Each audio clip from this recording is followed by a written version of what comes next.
Hi guys, welcome back to UKFlyFisher. Today I have a little nymph variation for you. This takes two well-known flies in the pheasant tail and the Montana and puts them into one deadly combination. It's working on the black and chartreuse colour combination that we know is absolutely deadly for trout, and this fly is one to have in your box all year round. So without any further delay, let's have a look how we tie the Montana Pheasant Tail Nymph. So the hook we got in the vise is a new one I've been using. It's really good. It's the Fario Fly Wet Fly in a size 10. Really strong hook, and actually it's very close to the B175 Camazan. It's actually the closest hook we've been able to find. My friend Simon was very happy when he found this. He's been searching for an alternative for a very long time, and he's come to the conclusion that the Fario Fly Barbless Wet hook is the closest thing you'll find to a B175. And after using them, I have to agree, they're really strong, sharp, and they've got that exact same shape as a B175. So before we tie the fly, we're going to add some weight to the fly using the Vineyard small lead wire. This is 0.4 millimeters. And we're going to take 6 turns. 1, 2, 3, 4, 5, 6. Come in, snap away, and wrap these up tightly. Push them together into that thorax area. Then we're going to come in with the 140 UTC in black, catch in just behind the eye of the hook, take a few turns in front of the wire, a few turns behind, and then come back across it, securing it in nicely.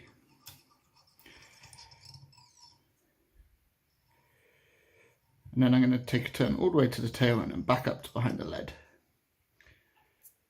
Come in and snip away that waste piece.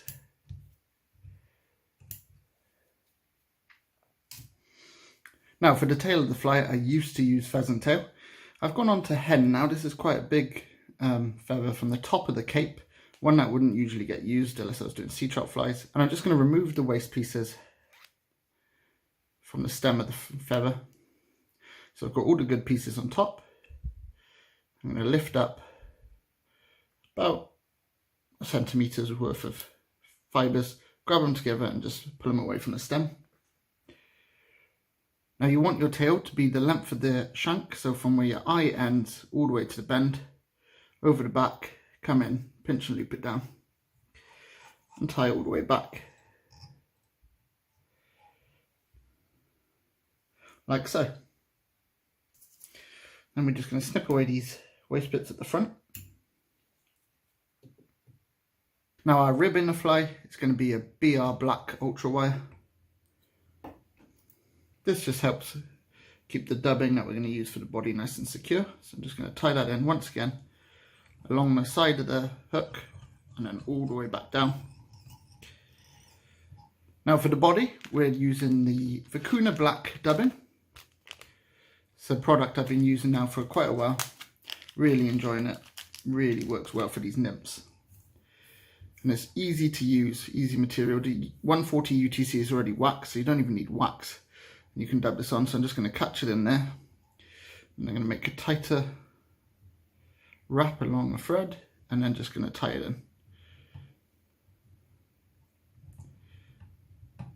Just up until where the wire ended. Give it a bit tighter turn there. Back over itself, and take away any waste pieces. Take another turn in front, like so. And now with the body, we're just going to take 2 open turns to rib it. 1, 2, and come in front of where you finished. Catch it in. 1 turn behind, 2 turns in front, 1 turn behind, 2 turns in front. And then just bend up and break away this waste piece. Now for the thorax cover, we're going to be using a black pheasant tail. It's also going to double up as our legs on the front. So we're going to take a generous pinch here of fibres. More than I'd normally take, just because we want a lot of the legs to show over the front. And all we're going to do is we want the legs to be the same length as the thorax.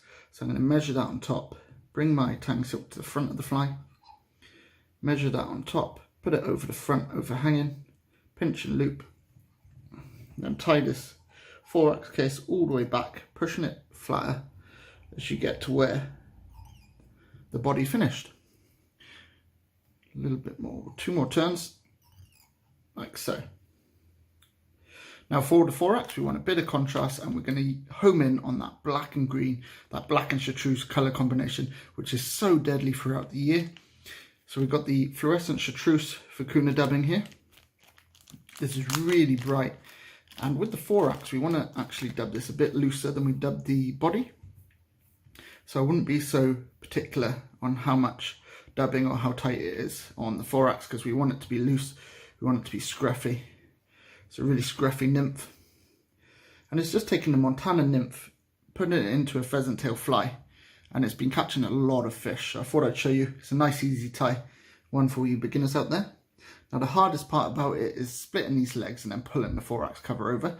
So we're just going to roughly take half on each side and then bend them backwards while pushing our thorax cover forwards.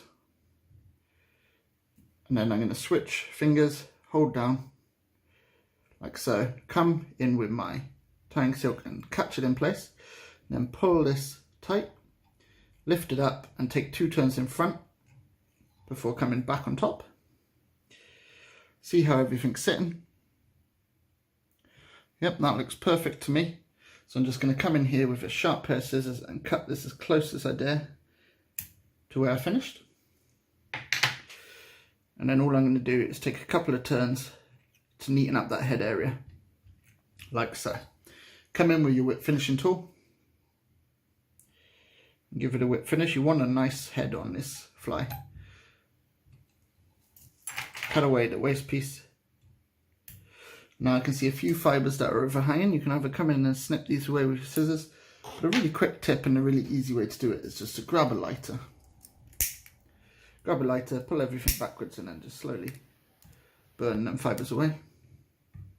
Then to make sure that our head's secure and it lasts us a long time, we're going to come in with some black varnish. Just going to get my dubbing needle. Get a tiny amount and just gently apply this. Don't need to go crazy with it. You don't want to get it on the green, that's for sure. Like so. So I've got a nice little black head there like most nymphs have in the wild. And that's your fly complete. That is the Montana Pheasant Tail Nymph. It's a great fly, it catches a lot of fish. I hope you've enjoyed today's video. If you have, make sure you subscribe to my channel and hit that notification icon so you never miss an episode. Thanks for watching, and I'll see you in the next video.